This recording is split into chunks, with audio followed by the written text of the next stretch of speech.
This game is rated M for mature. Hey there everybody, redxparasite here, and welcome back to Let's Play Bayonetta 2. In the last episode, we escaped the insides of the Insidious, and we had another run-in with the Lumen Sage. So, in this chapter, we will see what happens after that.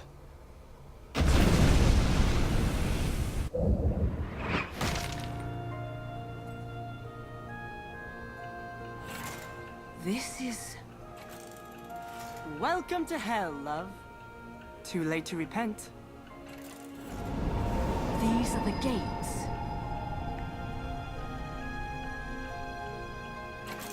Whatever your friend did to get on the other side of these, let's just say she's not having a good day.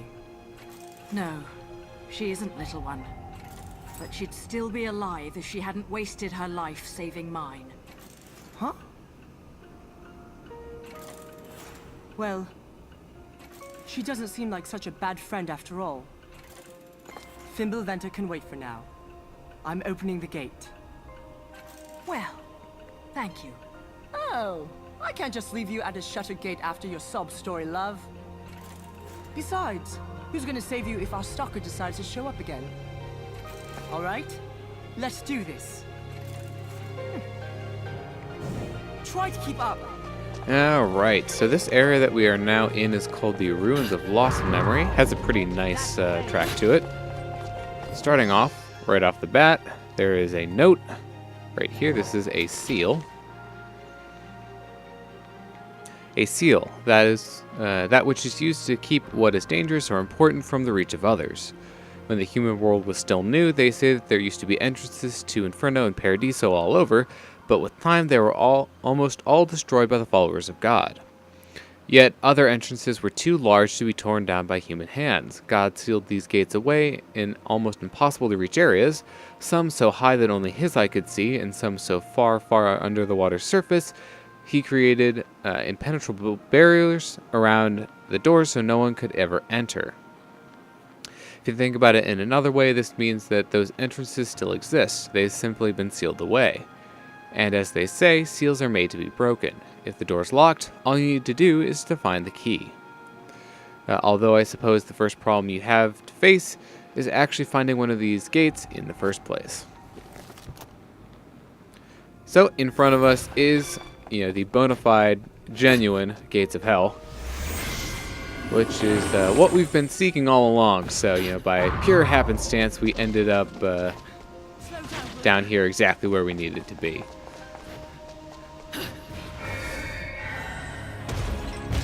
Given that we are getting closer to Inferno, we're going to start encountering a lot more infernal enemies. Starting with Greed here. So, Greed is kind of like Fearless in Fairness from the first game. It's kind of a dog-like creature. Now, it does have kind of three heads. So there are two on the front and one on the back there, and they actually have different elemental attacks. So the one on the back will do kind of ice-based attacks, and the two on the front, more fire-based ones. Other than that, it has the kind of standard lunges and swipes that you might expect from an enemy of that type. So I did pretty well on that. I took damage right at the end there, unfortunately, but did pretty well otherwise. So, off to the left, there are a couple things. First things first, there's a chest. Right here, you can also break this open to get some more orbs, usually. Not guaranteed to give you the drops that you always want, but typically it's better than that. There's also a Muspelheim portal over here, so we will be doing this once the game actually lets me enter it.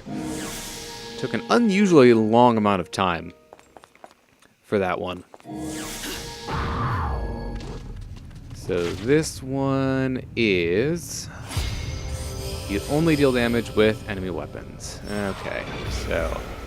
personally, I like these swords here the best. I find them, just the easiest to use. because this top one takes pretty long to set up, and the gun is a little bit better in terms of how long it takes, but it still takes a while. So, try to dodge there, but was unsuccessful. So, the top is a one-time use, and the gun is a two-time use. Sword a little bit longer than that. The other thing that's kind of difficult with this one is the two slower ones, so the gun and the top, both take a really long time to actually start up, so you're probably going to drop your combo with those, although the combo requirement isn't that strict for it, so shouldn't be too difficult to hit that one. The only other advice I'd give is for the ones that have the longer startup times, it may be best to just wait until you activate witch time off of an attack, and then just use them during witch time, because that's really the safest time to use them. Okay.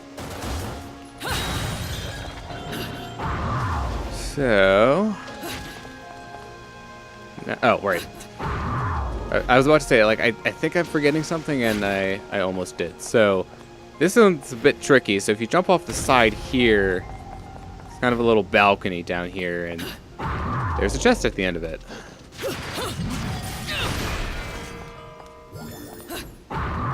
So, now we can actually move forward. We've done everything that we can for this area. Back on the main path. Off to the right here is another note. This is Angels and Demons. You know, a Dan Brown novel. While we call our own kind of this realm humans, we also give names to the inhabitants of other worlds as well. Beings from Paradiso are angels, and the creatures of Inferno are known as demons. Sometimes they're the focus of our worship, and sometimes they're the source of our fear. You might not be able to see them, but have you ever felt their presence? Their worlds are right next to ours. Sometimes they're standing right beside us. We are told that they're watching over the human world, but they've been sighted plenty of times as well. There are people who actually have the power to see these angels and demons. Looking at the descriptions and pictures they leave behind, we usually see angels depicted as punishers of evil, who lead the pious to a land overflowing with pure light. Demons get depicted as humans who have died unfortunate deaths, or fallen angels who are reborn to spread death and suffering. Witches most likely get their bad reputation from their association with demons, even though the Umbra are just as human as we are. When it comes down to it, we possess qualities of both angels and demons, while constantly doing anything to accomplish our own selfish ends, which might make us the most terrifying creatures in existence. If there's one thing that I really like about these games, is that they do a good job of kind of showing you that, you know, light isn't always good and darkness isn't always bad, you know. Kind of depends on what you do with it. You know, both of them can be kind of bad in their own right. And right here is going to be another verse. We have some... I'm totally forgetting these enemies that feel like pain. And there will be some more spawning in after we deal with these ones. Guy is actually like taking a lot of hits. This shouldn't be too difficult. This is kind of where the game starts ramping up the difficulty. You know, not saying that it hasn't been kind of getting difficult, but this is a pretty long chapter. Actually, technically, it's so long that they kind of divided it into 2 chapters, but we'll get to that point when we get there. Let's see. So there's Gates of Hell entrance here. We're at 28,000, so we're actually not doing too bad. Okay. So all we can do for now is just keep moving forward.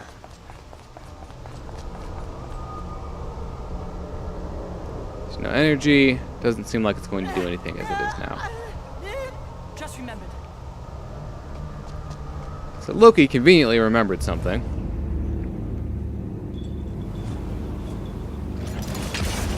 However, we're not going to be able to follow him immediately because we have a mini-boss on our hands. So if you played the first game, this enemy should be somewhat familiar to you. And I started off getting hit right away. So this is Golem. It has pretty new moveset here. So it's going to start off in this kind of diamond form. And most of the attacks that it can have are either that laser attack, which I seem to be doing a pretty terrible job at evading. The spinning one, which has a pretty wide hitbox for evading it. And then the one where it kind of jumps up and points down. So then, second form here is the sword. Has kind of a stab attack right there. It has also the swipe. I think there's like one more. But typically those ones aren't too bad to evade. Just make sure that you're ready to do it soon after you get out of Witch Time, because the Golem is pretty active, so.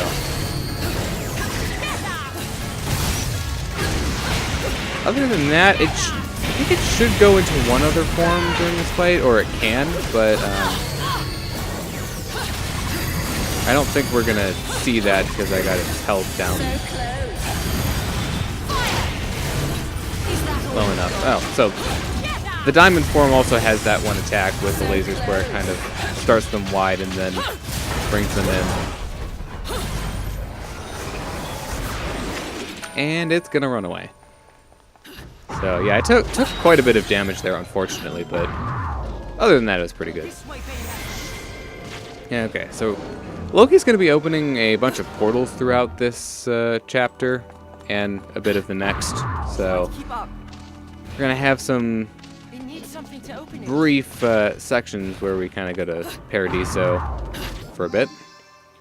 Inside here is a note. This is Garden of God, which I, for some reason, couldn't actually go directly into the menu for whatever reason. I'm not sure if I just preempted it too much or what, because I didn't see the prompt for it, so.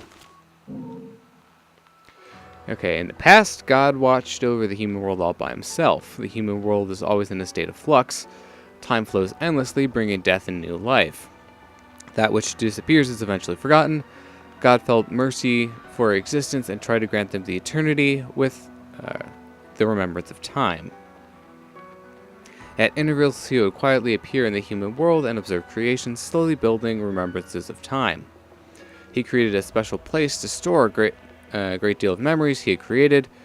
This place was known as the Garden of God and described in children's stories as a place in the depths of Lake Noaton. It is said to be full of the places and things found in the lives of ancient civilizations cut off from the ebb of time. Something tells me it wouldn't be the best place for a normal citizen to go wandering around in. Even if the whole thing is just made up, I wouldn't be me if I didn't at least try and find it. Between episodes, or at some point, I should check on some of the journal entries, just to make sure that we're not missing any important ones, because I did notice 2 question marks, so ones that we hadn't gotten filled in yet, so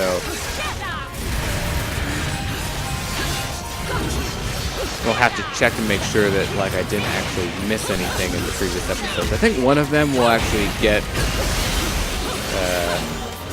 later on in this chapter. They just kind of put them out of order for whatever reason.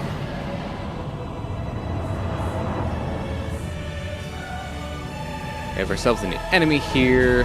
This is Allegiance. So kind of filling out the centaur type enemies.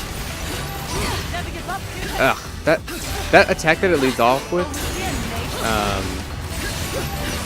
always trips me up because I'm expecting it to come out sooner than it does, and then I dodge at the wrong time, and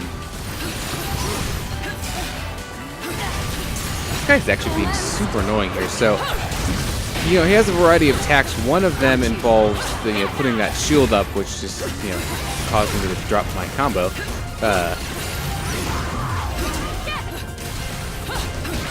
And then some of the other ones are faster, so it'll they'll do just a really quick sword swipe, which, you know, those ones obviously make the fight go a lot faster if they keep on doing this more frequently.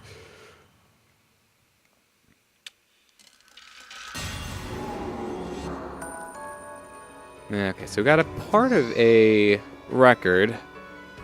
This is the Harmonious Blacksmith. There'll be 3 parts of that we'll be looking out for throughout this chapter. To the left here is a chest, and if you break open this door, there is a broken rune pearl.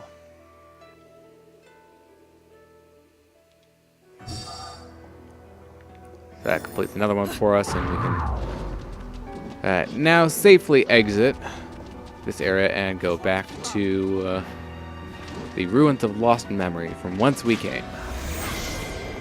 Stop sitting around. Okay, so there is an optional verse if you run all the way back to where we started, which isn't that far in this case. It'll probably just take a few more seconds at this rate.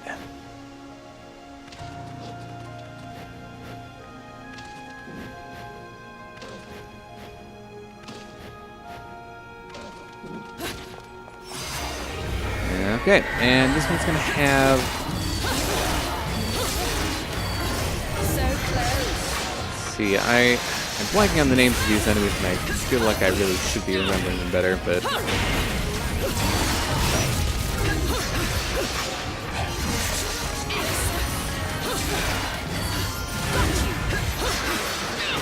I seem to be running into a problem where I keep on trying to attack them, and then they, keep on trying to do the counter so that they can get their attack in.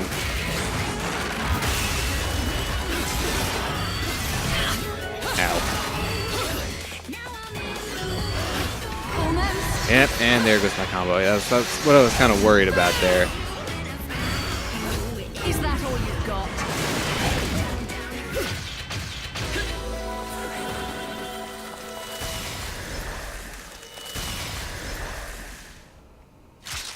That took a little while. Oh yeah, one thing that I forgot to mention. When there are, you know, angelic or demonic barriers, they are distinct from each other. So, you know, the angelic ones are yellow and the demonic ones are red. But Bayonetta also destroys them in a different fashion too. So she kind of blows a kiss at the angelic ones and shoots, you know, a heart-shaped bullet barrage at the demonic ones. So that's a nice little... detail. Now that we've done that, we can come back here and still don't really think that we need to go to the Gates of Hell. So for now, if you run into the center here, there's just mysteriously a note here now. So this is Guardian. God made a special place to protect his remembrance of time, which came to be known as the Garden of God. The garden needed a strong protector to watch over his creations. The Guardian was a robot-like soldier built to obey only the orders of its creator. It could change its form freely to whatever would defeat its opponent in the swiftest manner possible. With time, humans discovered the fearful soldier God had created and imitated this technology to build their own soldier of war, the Golem. While Golem was originally intended to be used as a protector of their homelands, its power became too great to control. Eventually, mankind was left with no other choice but to seal the Golem off in another dimension. As for the original Guardian that God created, what it's doing now is anyone's guess. Who knows, it might still be lying in wait somewhere, keeping its territory safe from intruders. This means it's not the safest bet to be loitering around in any kind of sacred realm, if you catch my drift. So that was one of the ones that we're missing. The other one is there. So I will have to look into that at some point. So we should be able to do this now.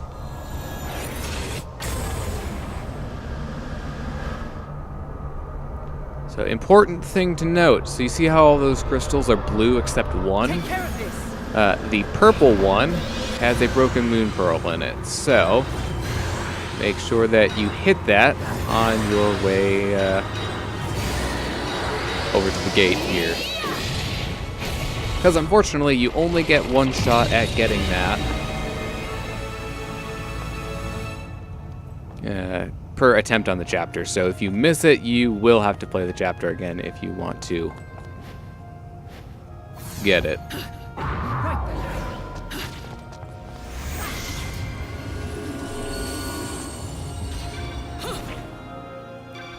hop on here, turn this around, and bring it around town.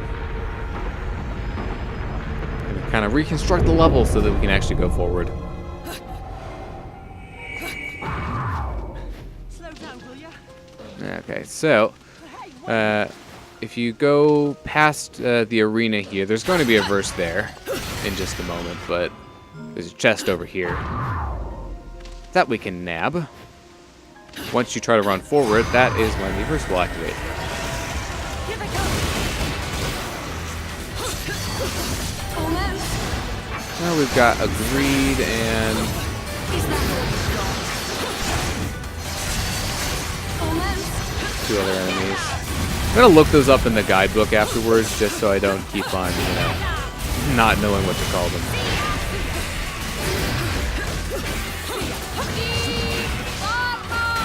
I think these are the only enemies that appear in this verse, so that should be the end of it.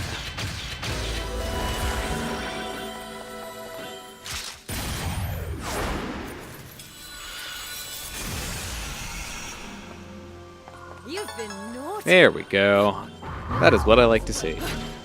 Okay, so moving onwards, there is another Gates of Hell entrance if you want that.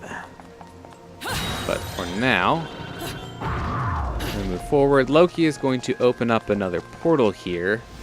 However, keen-eyed viewers will see that there's actually something behind this portal. So if you jump around it, you can use the Panther Within or Crow Within, either one works.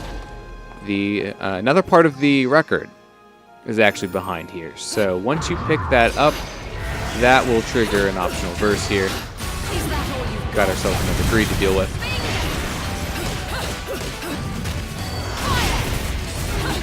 Okay, so I'm pretty sure I didn't get hit there. I mean, I did get witch time, which is a good sign.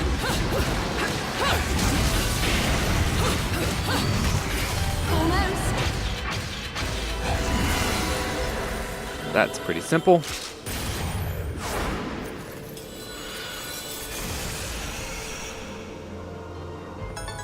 Okay, yeah, I just got hit that one time by the fireball, so not too bad other than that. I think this is actually going to be a good place to end off this episode, so thank you very much for watching this episode of Let's Play Bayonetta 2. I've been redxparasite, signing out.